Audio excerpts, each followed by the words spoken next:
महाशिवरात्रि को लेकर कई कथाएं प्रचलित हैं। उनमें से एक कथा शिव पार्वती के विवाह के संदर्भ में भी है, जिसे शिव और शक्ति, प्रकृति और पुरुष के मिलन के रूप में जाना जाता है।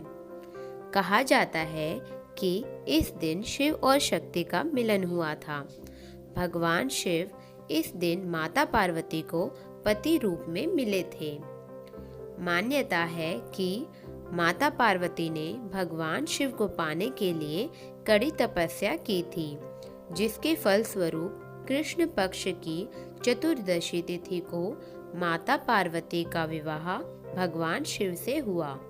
इस दिन से शिव जी ने वैराग्य जीवन को छोड़कर गृहस्थ जीवन में प्रवेश किया था। एक बार माँ पार्वती ने भगवान शिव शंकर से पूछा, ऐसा कौन सा श्रेष्ठ और सरल व्रत पूजन है जिससे मृत्यु लोक के प्राणी आपकी कृपा सहज ही प्राप्त कर लेते हैं।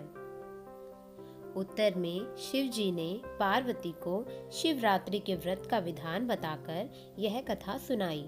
एक गांव में एक शिकारी रहता था। पशुओं की हत्या करके वह अपने कुटुंब को पालता था। वह एक साहूकार का ऋणी था, लेकिन उसका ऋण समय पर न चुका सका। क्रोधवश साहूकार ने शिकारी को शिव मठ में बंदी बना लिया। संयोग से उस दिन शिवरात्रि थी। शिकारी ध्यानमग्न होकर शिव संबंधी धार्मिक बातें सुनता रहा। चतुर्दशी को उसने शिवरात्रि की कथा भी सुनी। संध्या होते ही साहूकार ने उसे अपने पास बुलाया और ऋण चुकाने के विषय में बात की। शिकारी अगले दिन सारा ऋण लौटा देने का वचन देकर बंधन से छूट गया। अपनी दिनचर्या की भांति वह जंगल में शिकार के लिए निकला, लेकिन दिन भर बंदी गृह में रहने के कारण भूख प्यास से व्याकुल था। शिकार करने के लिए वह एक तालाब के किनारे बेल वृक्ष पर पड़ाव बनाने लगा। बेल वृक्ष के नीचे शिवलिंग था, जो बिल्व पत्रों से ढका हुआ था। शिकारी को उसका पता न चला।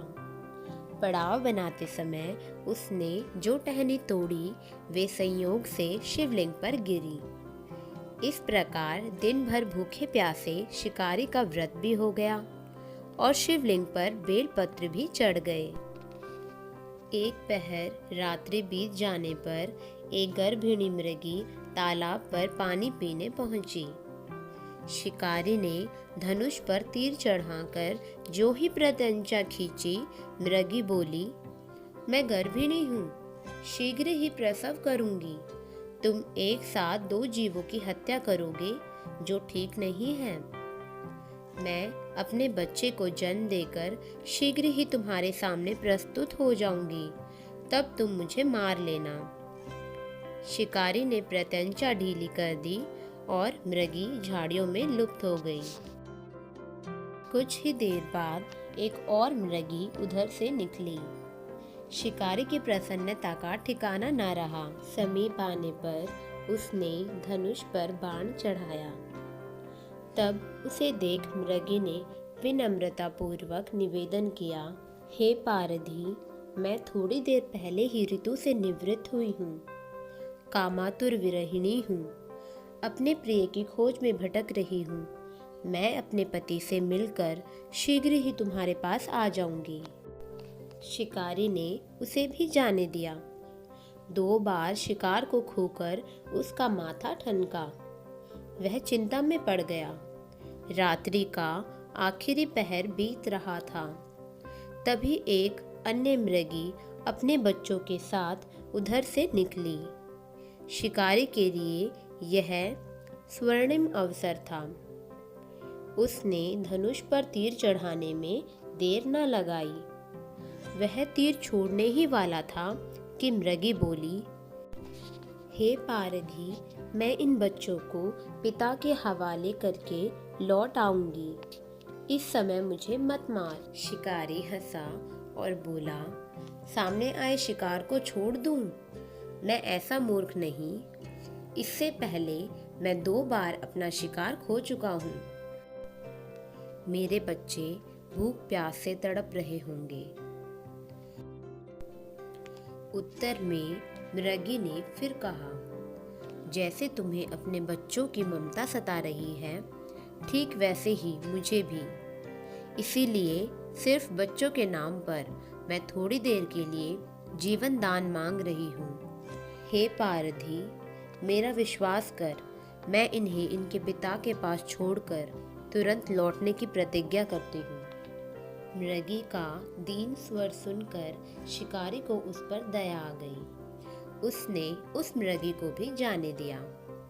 शिकार के अभाव में बेल वृक्ष पर बैठा शिकारी बेलपत्र तोड़ तोड़ कर नीचे फेंकते जा रहा था। कुछ क्षण बाद एक हृष्ट-पुष्ट मृग उसी रास्ते पर आया।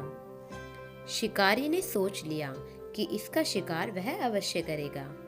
शिकारी की तनी प्रत्यंचा देखकर मृग विनीत स्वर में बोला, हे पारधी भाई, यदि तुमने मुझसे पूर्व आने वाली 3 मृगियों तथा छोटे छोटे बच्चों को मार डाला है तो मुझे भी मारने में विलंब ना करो, ताकि उनके वियोग में मुझे एक क्षण भी दुख न सहना पड़े।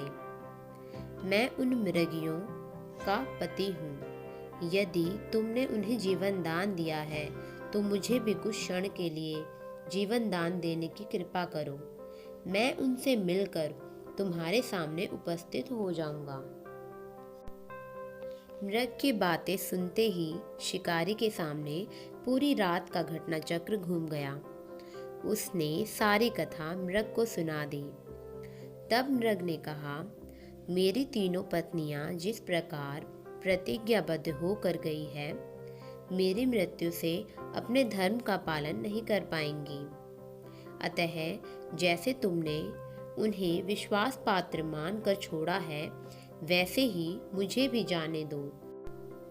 मैं उन सब के साथ तुम्हारे सामने शीघ्र ही उपस्थित होता हूँ। उपवास, रात्रि जागरण तथा शिवलिंग पर बेलपत्र चढ़ाने से शिकारी का हिंसक हृदय निर्मल हो गया था। उसमें भगवत शक्ति का वास हो गया था।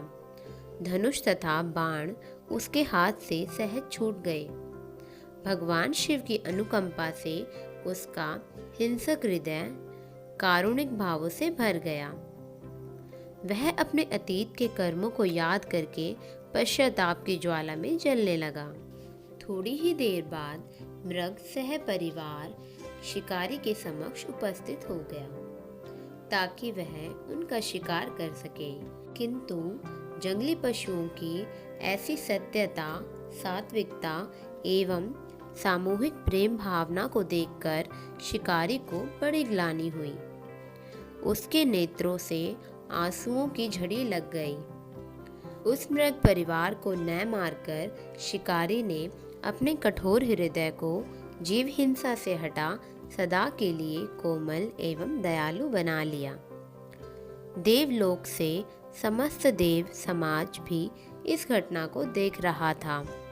घटना की परिणति होते ही देवी देवताओं ने पुष्प वर्षा की। तब शिकारी तथा मृग परिवार मोक्ष को प्राप्त हुए। महाशिवरात्रि के दिन जो भी भक्त श्रद्धापूर्वक इस कथा का श्रवण करता है, भगवान शिव उसकी सभी मनोकामनाएं पूरी करते हैं।